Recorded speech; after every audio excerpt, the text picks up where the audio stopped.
Dodger manager Dave Roberts now available?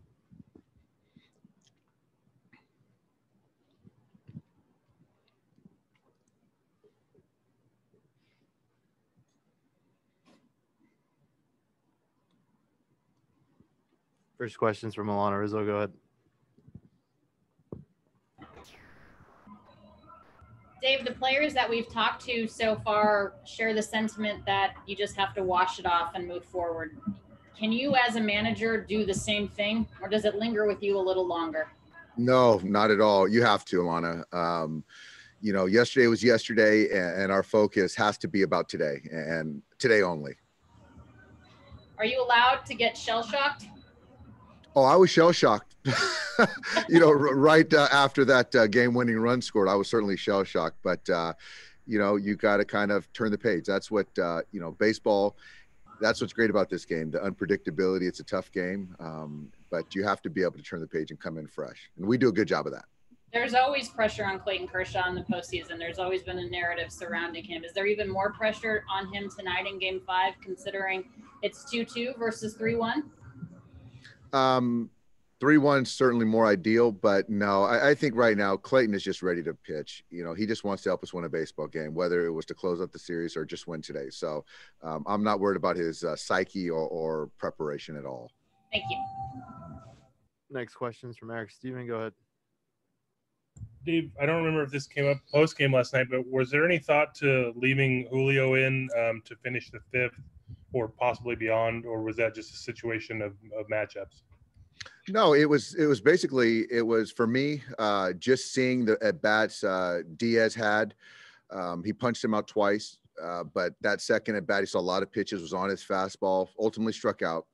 And that at-bat prior, I thought that Arozarena was seeing him well. So for me, to leave, if his last hitter was going to be Diaz, why wouldn't I just make sure that, a 2-out homer doesn't happen? And I just felt Blake was the best option to kind of get that out and then go back out there and get Arozarena. Next question's from Dave Assay. Go ahead. Dave, out of all the teams that you've managed with the Dodgers, do you feel like this one is best equipped to turn the page, like you said?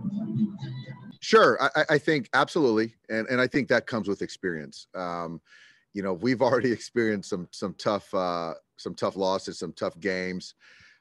So yeah, I mean, that's just part of experience. And, you learn a lot from guys when they go through some tough times. So as far as coming in today, seeing guys, how they're approaching today, it's not a surprise.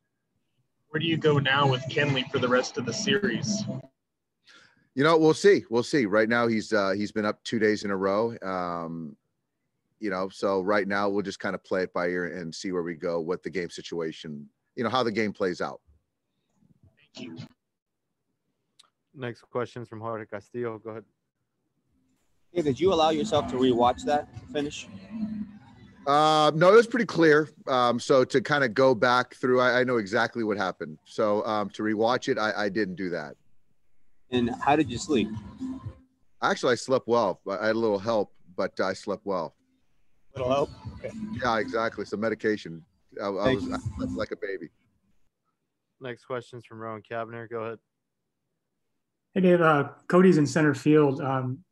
What was that kind of conversation to see how healthy he was and what have you heard about his back? He said, today I'm 100%. I'm ready to go.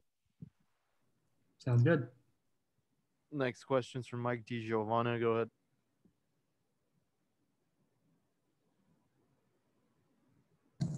Sorry about that. Dave, you seemed a little reluctant to extend Gratterall, but I'm just wondering, you got 3 games left here in the season. Is it sort of time to let him go a little longer, maybe a second inning, even more if you need to? Yeah, no, it's not about extending Brusar at all.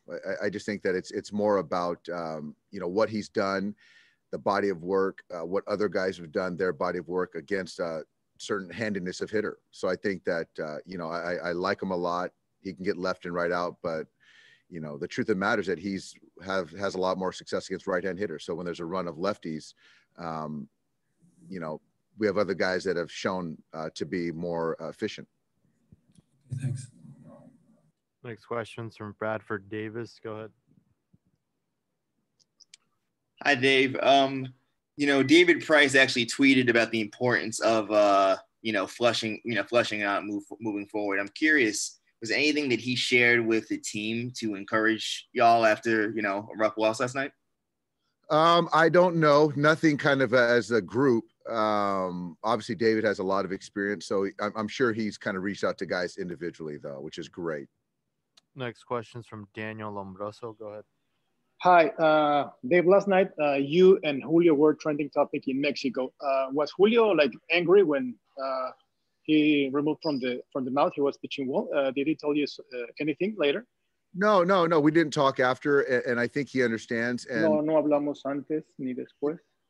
No pitcher wants to come out of a game, so and that's understandable. So that was a decision I made. But Julio pitched really well last night. Next question's from Alden Gonzalez. Go ahead. Hey, Dave, how did you avoid rewatching that play in all the hours that there were before you had to go to the ballpark? I can't help but be impressed by that, given that it was seemingly everywhere.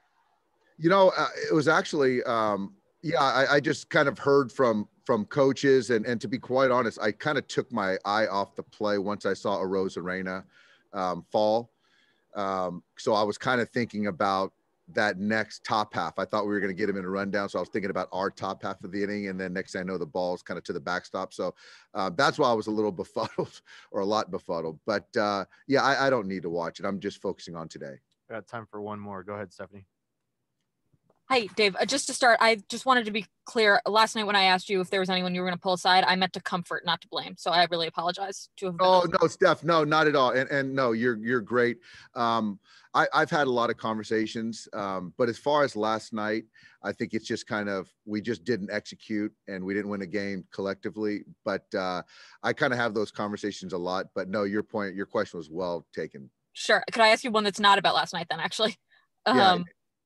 Corey Seager is a guy who loves video, who loves taking the extra swing, and he's had no access to any of those things really this year, given the protocols. And yet he's having such a good season. Can you explain why that is?